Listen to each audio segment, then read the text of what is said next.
Pero la situación de esto es aclarar muchas ideas, muchas cosas que a lo mejor algunos dirán, exactamente, doctor, eso quería escuchar.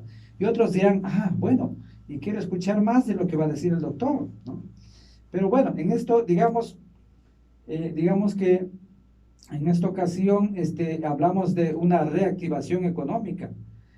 Todos los políticos entran diciendo, a ver, aquí en Sucumbíos, en La Guario, nosotros vamos a empezar a hacer esto, ¿no es cierto?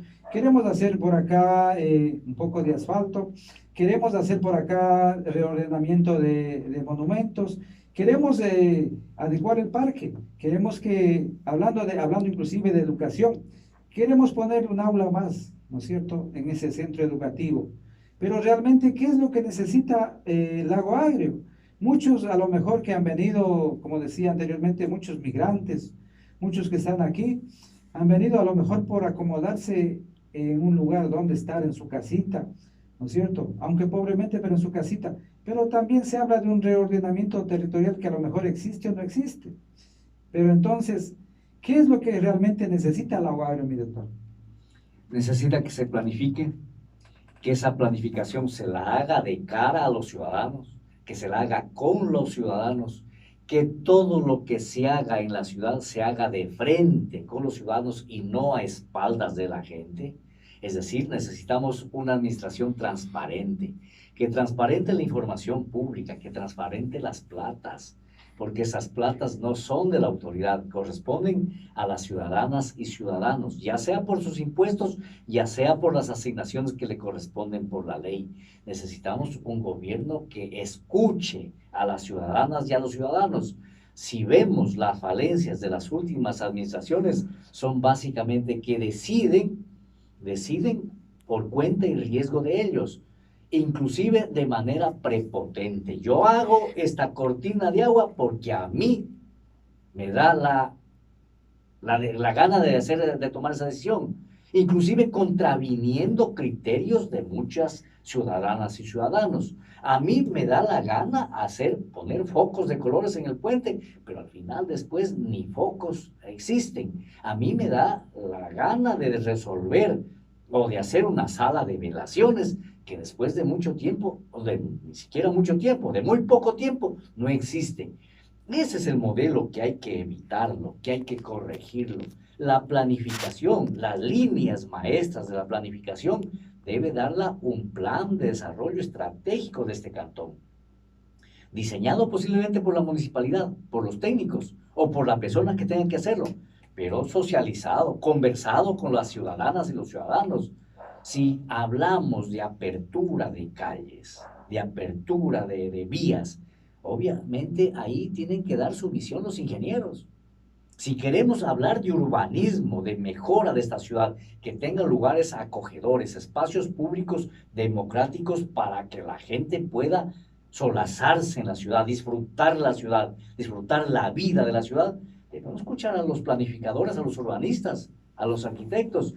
Pero obviamente cuando hablamos de vialidad, no es abrir una vía por abrir. Cuando abrimos una vía, estamos dando lugar para que alrededor de esas vías hayan asentamientos humanos. Y esos asentamientos humanos, Francisco, necesitan agua potable, necesitan energía eléctrica, necesitan internet, necesitan transporte urbano. Esas son las respuestas. Necesitan alcantarillado. Esas son las respuestas que no le da la ciudad. No le da la municipalidad a la ciudad, no le da el municipio a sus ciudadanos. Cosas como esas hay que hablarlas, hay que conversarlas. Necesitamos una ciudad económicamente productiva, claro, pero esa productividad tiene que empezar por la municipalidad. Cosas que se pueden ahorrar, deben ahorrarse para que se inviertan en otros asuntos. Pero como decía inicialmente, tratando con honradez. Si se trata con honradez, la plata alcanza. Cuando no ocurre eso, ahí sí falta y obviamente las necesidades siguen creciendo. Bueno, tratando del tema económico, digamos, si se trata de honradez, muchas personas han dicho, pero ¿cómo se habla de, a lo mejor, de despilfarrar los fondos públicos? Si, por ejemplo, en el año 2020, cuando estábamos en plena pandemia, por ejemplo, en este caso me han dicho, el señor alcalde, ¿qué es lo que dio? Dio medicinas, ayudó a los médicos, También auxilió a las familias de escasos recursos económicos con unos pequeños víveres, con unas pequeñas canastas, ¿no?, de víveres para que ellos se mantengan justamente en la pandemia, ¿no? Claro, a lo mejor no daría medicamentos, pero sí apoyó en esta situación. Hoy está apoyando también en la educación haciendo aulas. Entonces, digamos, ¿de qué se habla en esta situación? Si a lo mejor en la rendición de cuentas todo salió bien, ¿no es cierto? La Contraloría inclusive, a lo mejor cuando fiscalice, a lo mejor va a decir que todo está bien. Entonces, ¿por qué hablamos de esta situación, mi doctor? Mire, nuevamente, cuando tratamos o cuando la autoridad resuelve las cosas, tiene que hacerlo en base a un plan. Pero ya cuando toma decisiones sobre qué hacer y no hacer, tiene que tomar en cuenta el criterio de las personas interesadas. Si vamos a hablar de educación, a lo mejor construir la nueva aula no sea la necesidad en materia educativa, o sí, pero eso lo decidirán quienes están involucrados, maestras y maestros, autoridades educativas, desde luego, madres de familia, y hago énfasis, madres de familia, que son las personas que asumen la tarea educativa con mayor rigor y cantidad, a excepción de padres de familia que estamos a veces más distantes de la actividad educativa de nuestros hijos, de la actividad familiar y de la actividad social.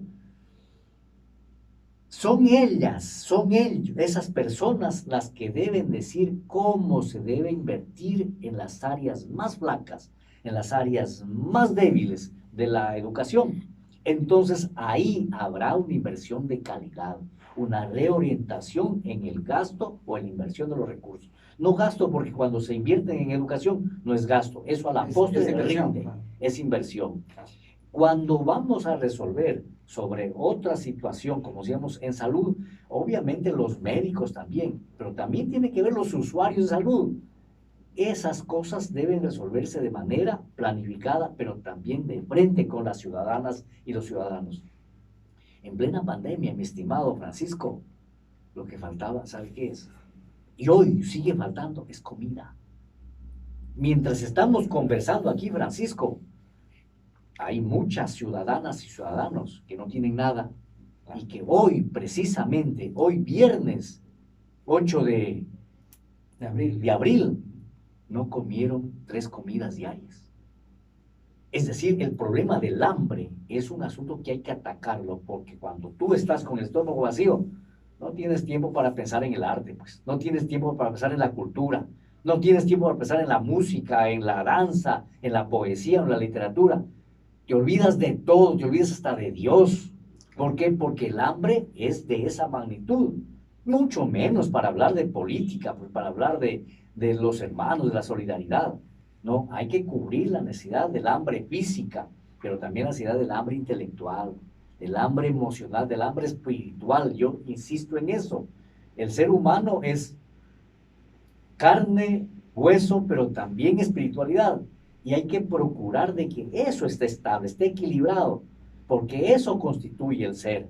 Cuando hay desequilibrios, precisamente tenemos sociedades violentas. Esta es una sociedad que no ha podido darle respuestas a las violencias en las cuales viven y mueren las mujeres. Es una situación que hay que tenerla en cuenta. Es más, las instituciones sí se esmeran en darle resultados, darle rutas de tratamiento a casos de violencia, a delitos, pero son respuestas a casos, a hechos ya cometidos, a hechos ya causados. Pero nos falta mucho esta sociedad, tener sensibilidad, tener conocimiento, tener ideas claras, cómo prevenir cualquier enfermedad, cualquier mal, cualquier delito, cualquier situación que enferme a la sociedad. Es preferible tratarla en la prevención, antes que para darle respuestas, antes que reaccionar. La reacción es muy tardía, muy fatal en algunos casos y sobre todo muy cara. Cosas como esas hay que conversarlas. Es decir, esta sociedad tiene muchas heridas que hay que enfrentarlas. ¿Cómo? Con las personas involucradas, nuevamente, de cara a las ciudadanas y a los ciudadanos. Pero para eso tenemos que plantear la transparencia en los actos públicos. No puede ser la autoridad transparente si hace a espaldas de los ciudadanos asume las decisiones que le aconsejan quienes financiaron la campaña. La corrupción de las autoridades, insisto yo, no es cuando son electas, empieza cuando son candidatos, cuando deciden recibir el financiamiento de este u otro sector para después hipotecar su administración pública.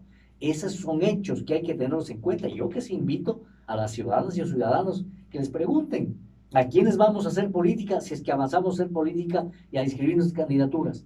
¿De dónde es que sale la plata para financiar sus campañas? Y si los orígenes de esos dineros son ilícitos, no les entreguemos ni un solo voto. Que veamos con quién andan, que seamos suficientemente suspicaces, porque son muy hábiles, obviamente. No los ponen pues en el equipo que están. Después cuando aparecen y decimos, chuta, se fregó la cosa, no nos habían dicho. Pero ahora ya con las experiencias que tenemos, hay que mirarlos bien. Yo propongo que los miremos bien y que en campaña les exijamos que hablen de estos temas. Ya, porque ahí algún amigo me decía, vea Clever, pero sobre eso todos hablan lo mismo. No es cierto, no es cierto, Francisco. Sobre el tema de enfrentar la corrupción, no, porque unos ya están pensando, o ya están financiados, o piensan financiarse con dineros de origen ilícitos. Ellos no podrán hablar jamás de enfrentar la corrupción, porque tienen que enfrentarse a sí mismos o a quienes les financiaron.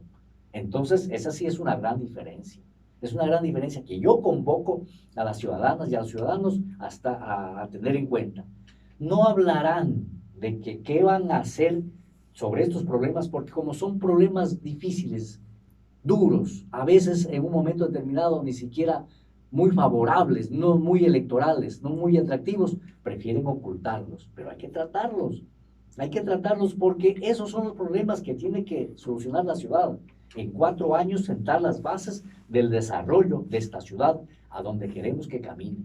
No tratan los problemas ambientales porque electoralmente no son entendidos, pero cuando hablamos de los problemas ambientales estamos hablando de la vida que es para todos los seres vivos, en ellos la escala del ser humano, pero no solo el ser humano también junto a la naturaleza, junto a los animales, junto a la fauna, ¿no es cierto? Y aquí hay una fauna urbana que también es parte de la vida y que hay que tratarla con responsabilidad.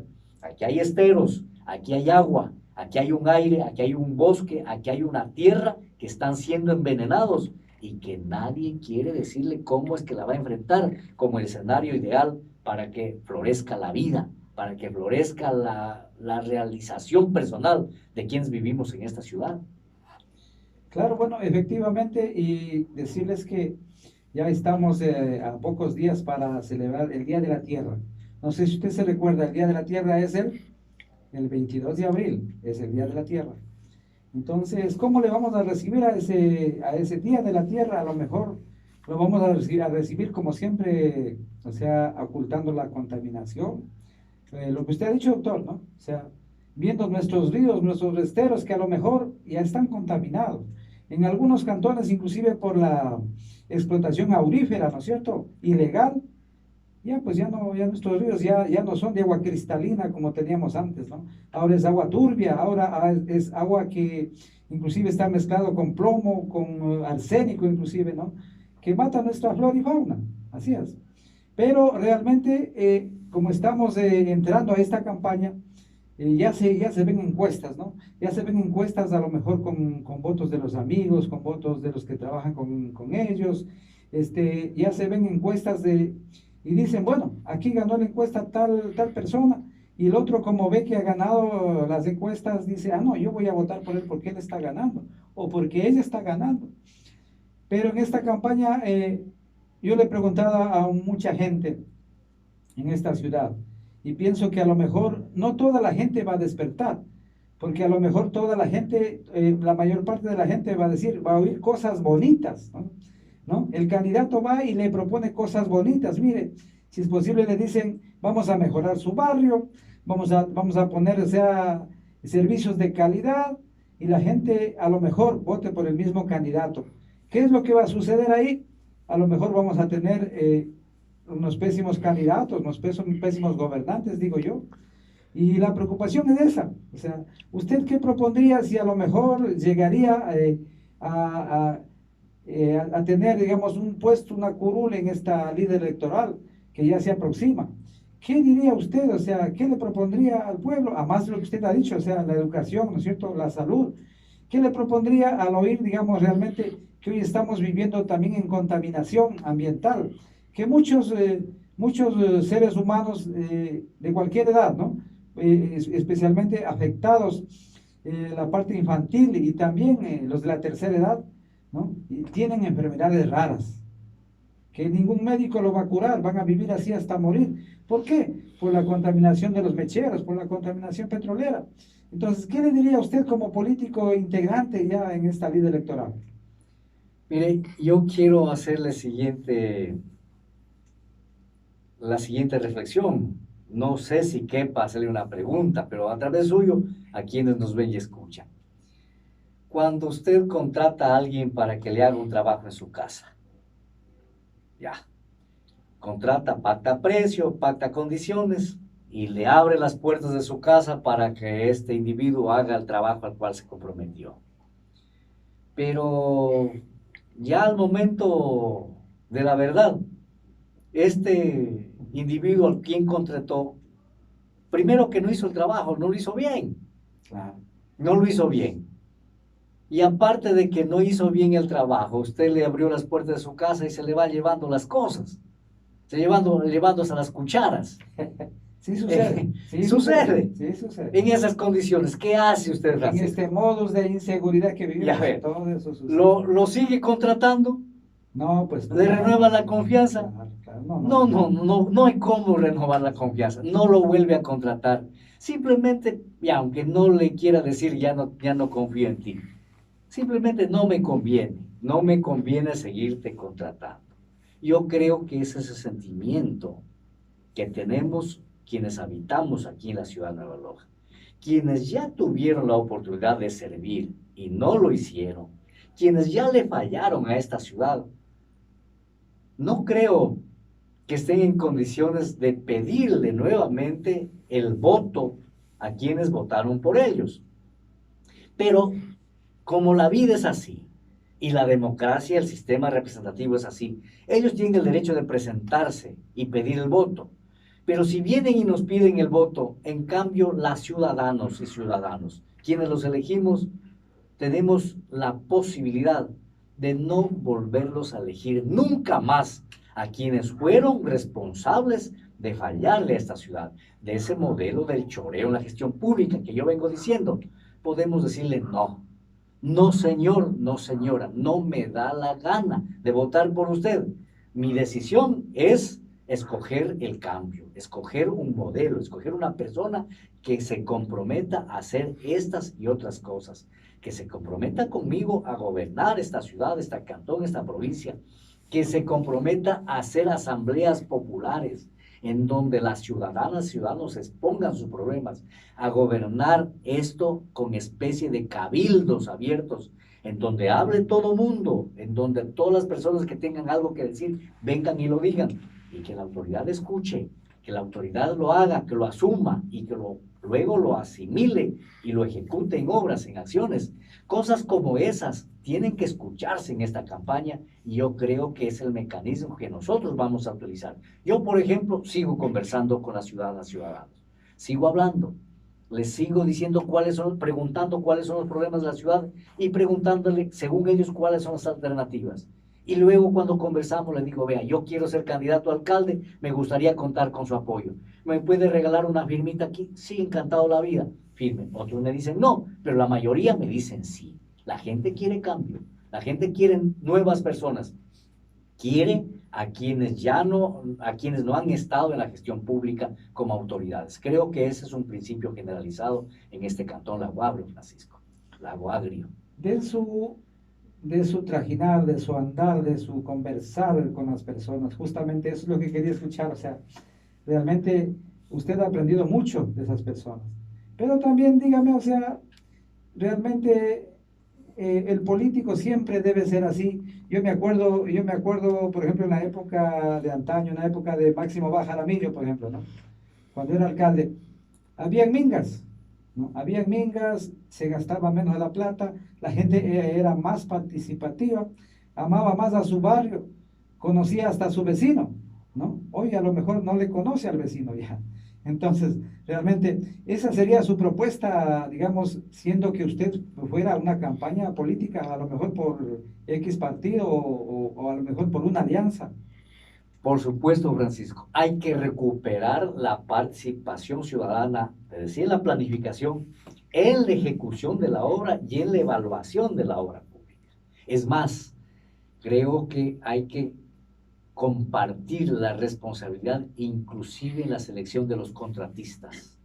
Los sectores de la ciudad, los sectores que son 5 según el croquis de la ciudad, deben involucrarse en las obras que están en su sector. Deben ser corresponsables. Pero hay algo más. Cuando se hacen obras públicas con la participación ciudadana, tiene una ventaja.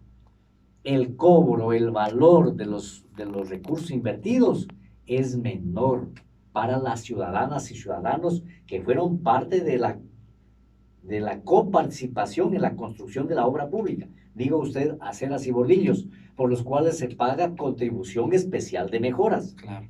Eso hay que preguntarles a los políticos y deben saberlo, y deben decirlo. Las mejoras, la contribución especial de mejoras, que son aceras, bordillos, también el adoquinado de calles. Yo le estoy proponiendo esto a las vecinas y vecinos, y quiero que se pronuncien diciéndome si están de acuerdo o no. Algunos me dicen que sí, otros me dicen que no. En los barrios que no tienen arreglo de calle, le estoy proponiendo que en vez de asfalto, trabajemos con el adoquinado. ¿Por qué condiciones? Una, porque el adoquinado, los adoquines se pueden fabricar aquí. Es decir, damos trabajo a la gente de aquí de La Guardia. ¿Es una buena tierra para obtener ese tipo de materiales, ¿o no? Sí, señor. ¿Ya? Además de un poco de otros materiales que pueden traer de otro lado, pero se pueden hacer aquí. La puesta de los adoquines pueden hacerlo los maestros albañiles constructores de aquí. Los ayudantes para hacer ese trabajo también. Necesitan la máquina para firmar el suelo, pero eso no necesita una maquinaria sumamente grande. Se puede conseguir aquí también con una inversión. Pero ¿sabe qué más? Se hace posible que en el propio barrio, en el propio sector, las personas también puedan laborar, los que viven aquí, y la plata se quede, se mueve aquí. Mejoramos la economía. Otra cosa, el adoquinado no es 100% que no perjudique el ambiente. Sí, también contamina, pero comparado con el asfalto es mucho menos invasivo. De tal manera que esa es otra ventaja. Por los polímeros que tiene el asfalto, ¿no? Sí, señor. Exactamente. El asfalto es un hidrocarburo, son carbono, y obviamente esa no la tiene esa cualidad el adoquín. Adoquín, perdón, para acabar un poquito la idea, Francisco, el adoquín te permite que en las lluvias grandes se filtre el agua. El asfalto se hace pozas que son criaderos de moscos, que generan malos olores y que generan también dificultades inclusive para el tráfico. El adoquín, pasados 15 años de vida útil, si lo tratas bien, puedes cogerlo y cambiarle de lado. Es decir, que la vida útil del adoquín pudiera ser más grande que el asfalto, más larga que el asfalto, y económicamente pudiéramos cubrir más áreas en la ciudad. Le estoy planteando a las personas que conocen más que mí. Yo no soy ingeniero, yo no soy constructor, pero se lo planteo en estas inquietudes. Acepto sugerencias, acepto también críticas, porque de ellas también aprendo. Entonces, cosas como estas, quisiera que la ciudadanía las conozca. Vean, las estamos proponiendo aquí, y que la ciudadanía las asimile y nos diga si están de acuerdo con esa o no. Claro, y justamente mi pregunta iba encaminada a eso también. El asfalto, el tiempo de uso, el tiempo de desgaste, digamos, ¿no? Justamente con el adoquín. O sea, puede ser más beneficioso ahí el adoquín, pero digamos, nuestro suelo amazónico es diverso. No podemos encontrar siempre un suelo arcilloso, pero también hay suelo arenoso ahí mismo, en la misma zona. Entonces, ¿es dable poner adoquín en esas partes también? Vean, hay vías que son de alta circulación, de alto tráfico y posiblemente el asfalto sea irreemplazable. Pero en barrios, en calles transversales, en donde el tráfico no es En muy vías grande, secundarias. que vías secundarias creo que sí es posible. Alguien me decía algo más. En el asfalto, hasta las llantas de los carros y las llantas de las motos se gastan más. ¿Por qué? Porque el calentamiento es mayor y la fricción, llaman ellos, ¿no es cierto? La fricción es más intensa y más desgastante. Otro elemento más para inclinarnos por esta idea que hoy se la propongo públicamente. Claro, bueno, pero siempre estamos nosotros pensando en una ciudad de asfalto, en una ciudad de cemento. Ujú. ¿Y dónde queda entonces, dónde queda nuestra identidad cultural?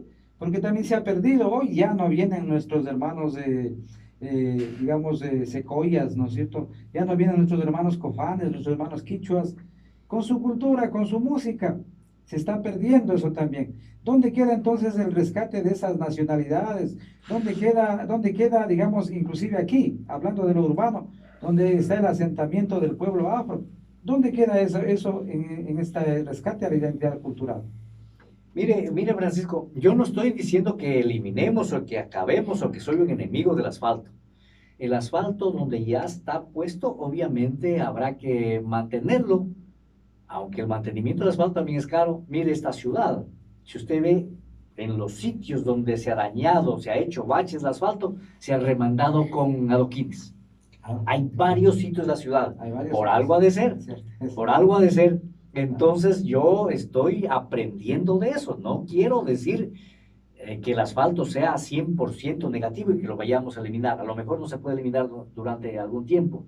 Lo que estoy diciendo es que utilicemos las demás técnicas que sean más económicas, que permitan la reactivación económica y que sean ambientalmente más sostenibles.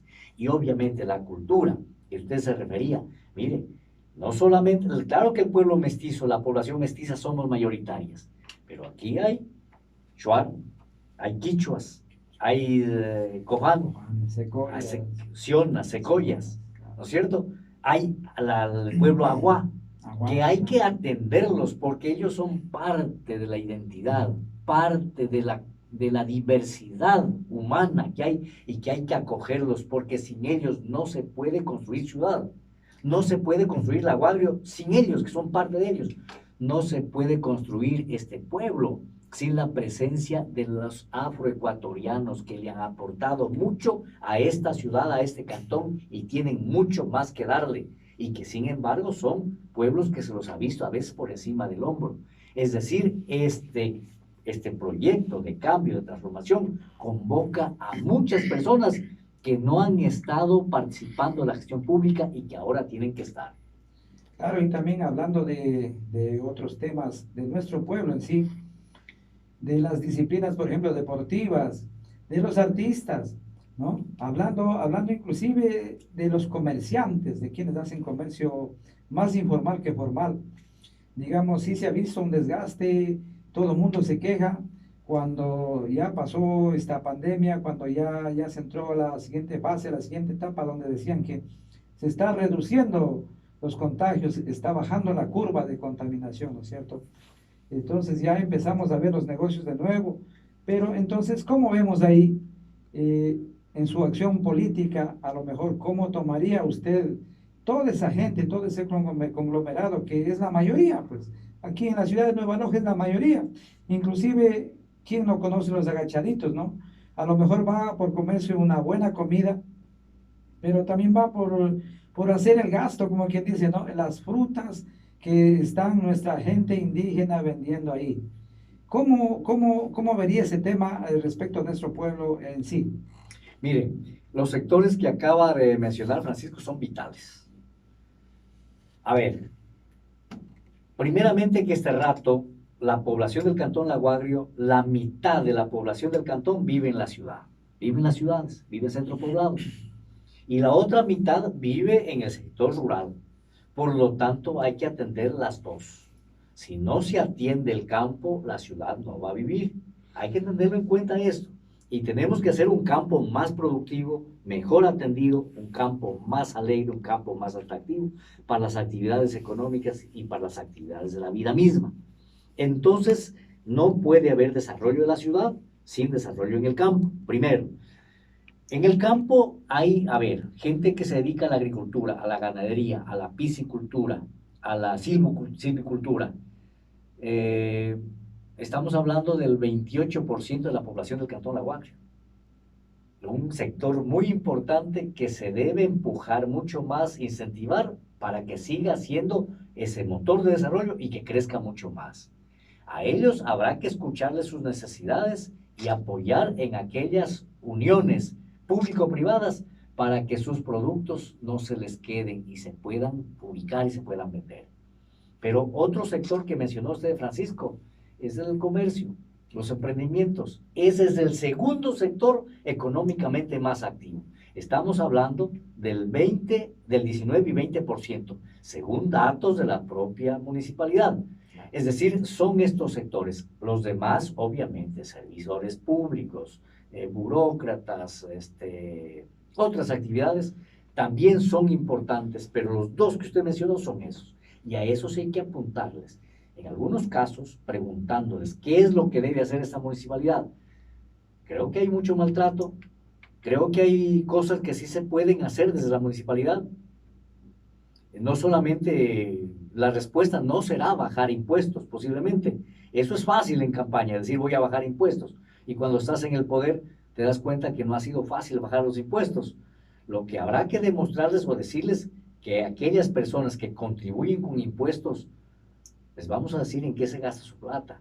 Vamos a transparentar las cuentas. Entonces vamos a contar con ellos, es decir, esta plata que ha ingresado por sus impuestos se van a invertir de este modo. Creo que eso se debe hacer. Pero lo principal también, hablar con ellos en qué medida la municipalidad puede incentivar el crecimiento productivo en aquellas cosas. Hay que ver, hay algunas ideas. La una es crear empresas no para que sean manejadas por la municipalidad, sino con el apoyo de la iniciativa privada. Miren, transformar el camal en una empresa de producción de cárnicos.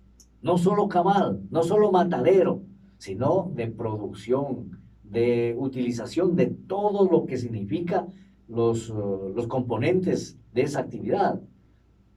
Aquello que sirva para alimentos, que sea para alimento. Y aquello que no sirva para alimento, que sirva de abono. Cosas como esas, ¿por qué no podemos pensarlas nosotros? ¿Por qué este cantón no puede aprovechar todo lo que produce, todo lo que sale de aquí?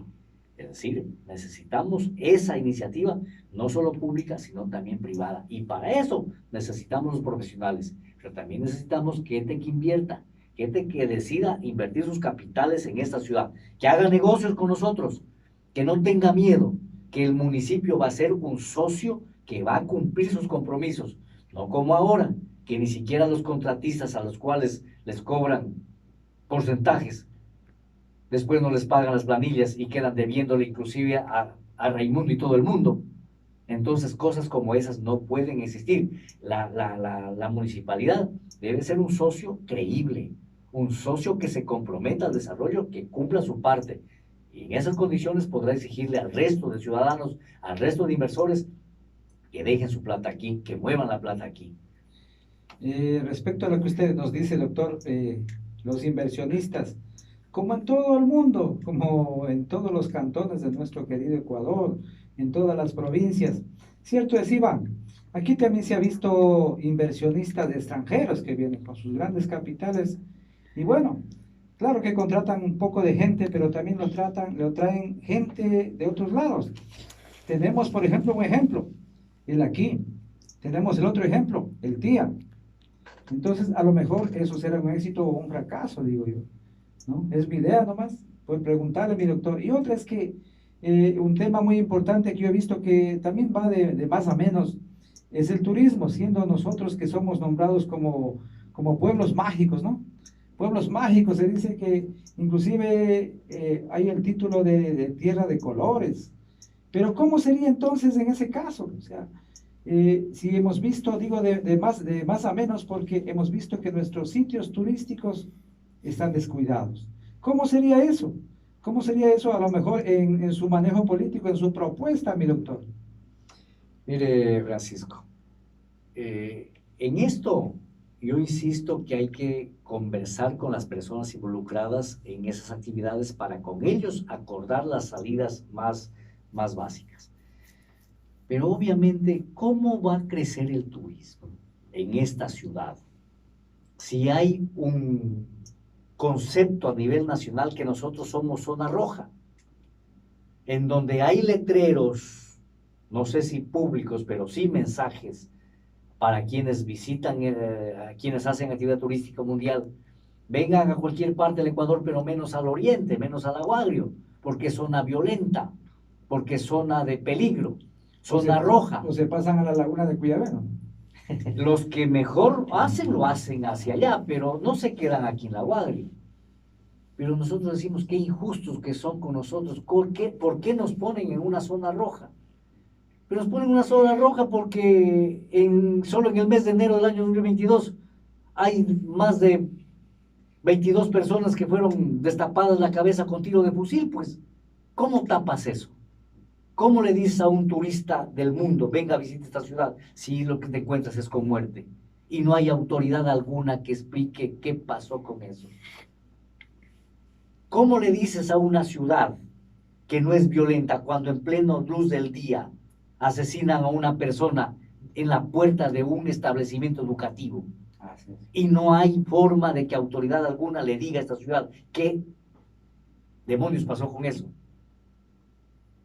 De morir es, digo yo sí digo, todos los seres humanos que nacemos tenemos que morir, pero no de esa forma. Esta sociedad tiene que aprender a ser sensible al dolor, porque si no vamos entendiendo de que la muerte es muerte violenta, me refiero, de este modo es tan natural como la vida y no puede ser así.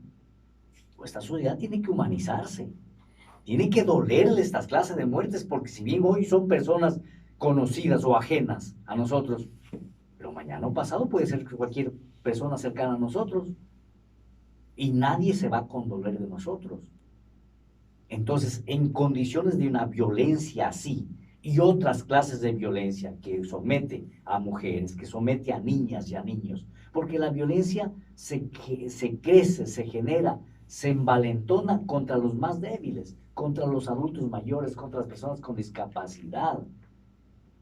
Esta sociedad tiene que enfrentar estos temas desde la autoridad y comprometer a todas las autoridades y a los ciudadanos. Una ciudad necesita humanizarse, debe ser sensible al dolor. Si no es sensible al dolor, tampoco aprende a ser solidaria, Francisco. Así es, bueno, me parece que está muy candente el tema y realmente el tiempo se nos acaba en este programa. Mi doctor, una vez más agradecerle su compañía acá, este diálogo, y comprometerle próximamente para una invitación para que usted venga y seguir conversando, seguir comentando, a lo mejor en otras condiciones, digo yo, porque usted expresó que su deseo es participar en la vida política activamente. Ojalá le tengamos como candidato, mi doctor. Ojalá le tengamos en la palestra política para decirle, a ver, ahora sí, mi doctor Clever Bravo, sus propuestas de campaña, ¿no es cierto? ¿Cuáles van a ser sus propuestas de campaña y qué se necesita? ¿Cuál es el tip? ¿Cuál es la receta para que nuestro querido Lago Agrio sea mejor? Para que nuestra querida provincia de Sucumbíos avance, para no verle así como está, ¿no? O sea, también ha venido de más a menos. Muchas gracias, mi doctor. Quiero pues agradecerle a nombre de todo el equipo, de toda la familia de Mel Radio TV. Y como le digo, o sea, sus palabras, me gustaría que usted diga también sus palabras a la colectividad, a nuestros queridos oyentes, a nuestros queridos televidentes que nos están sintonizando por las ondas de Mel Radio TV. Gracias, Francisco. Sí, yo quisiera ser alcalde. Quisiera ser alcalde con el apoyo de ustedes. Quisiera ser alcalde por esas personas que hoy no tienen medio en el bolsillo, que hoy mismo están pasando hambre, por esas mujeres que viven y mueren en medio de las violencias, por esa niñez y juventud que no tiene educación ni futuro, por la ciudad, por los barrios, por las comunidades, por las parroquias. Quisiera ser alcalde por esta ciudad, por sus esteros, por el agua, por el aire y por la tierra envenenados, por la fauna urbana, por todos aquellos problemas que requieren respuestas y que hasta ahora no los han tenido. Yo quiero agradecerle, Francisco, a usted, a quienes hacen la radio. Quiero decirles finalmente, Ñuka Shutimi Clever, Ashka Pagracho. Muchas gracias también a usted, Ashka Pagaracio también, Mashi Clever Bravo Reategui, aquí en los estudios de Mel Radio TV. Y bueno, nos estamos también despidiendo del programa. Muchas gracias, como reitero, pues el agradecimiento a nuestros principales de la radio, a la licenciada